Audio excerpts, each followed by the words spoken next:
Good morning. Did you invent the word Brexit? I invented the word Brexit. Have you got that patented? Have you got protection on that or something?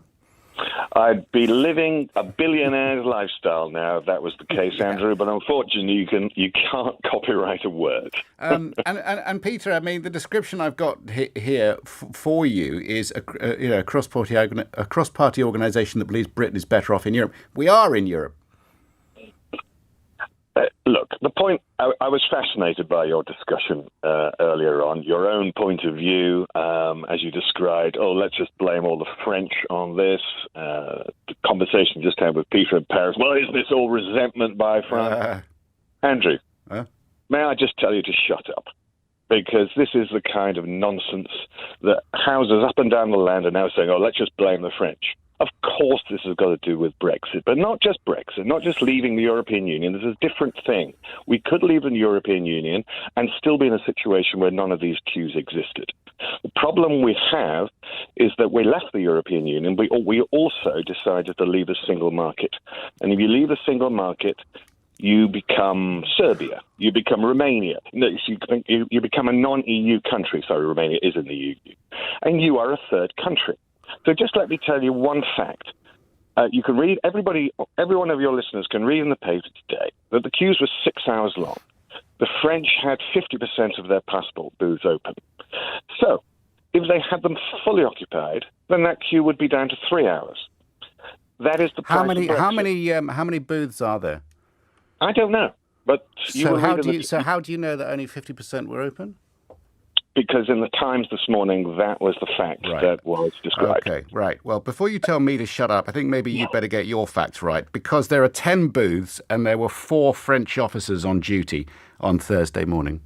That's 40%. Why do you suppose there were only 4 French duty officers available from the Police aux Frontières, the PAF? You will remember back at half-term, queues at border control in the United Kingdom. The UK border force couldn't man all of our border posts. You will remember baggage carriers, delays on the carousels because people couldn't get enough workers to do the job. This is the price of Brexit. Now, you may be prepared to pay that price. That's fine. But do you think it was deliberate from the French, Peter? That's what I'm saying. Listen, I don't care. Because you are going down a line of attack. Let's blame other countries for the decision we made. No matter whether all of those booths were full, Andrew, there would have still been huge queues at Dover. So do you think this was a Gallic go slow? Is it a punishment beating for us?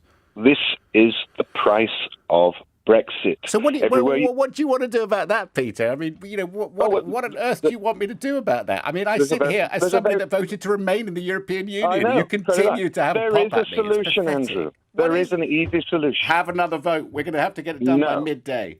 Wait. We're going to get these people out of Dover. The solution is we could have left the European Union, but we did not have to leave the single market. We left the single market because the government decided that people had voted to end free movement. If you end free movement, you are a third country. You show your passport. And you, Peter, don't mind any of this, and you have no sympathy whatsoever for anybody that is stuck in queues with no loos, water. I have every sympathy for them. Oh, you do? Of course I do.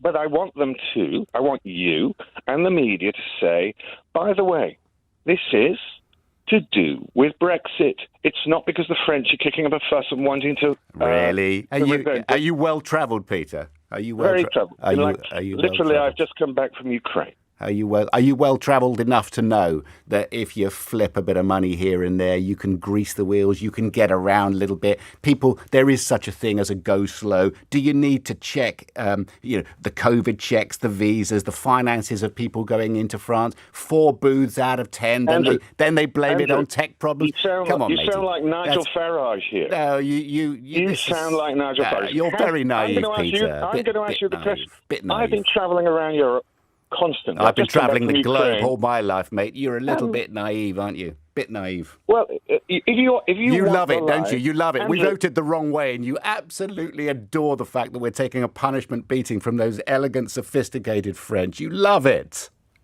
This is a ridiculous interview. Bye-bye.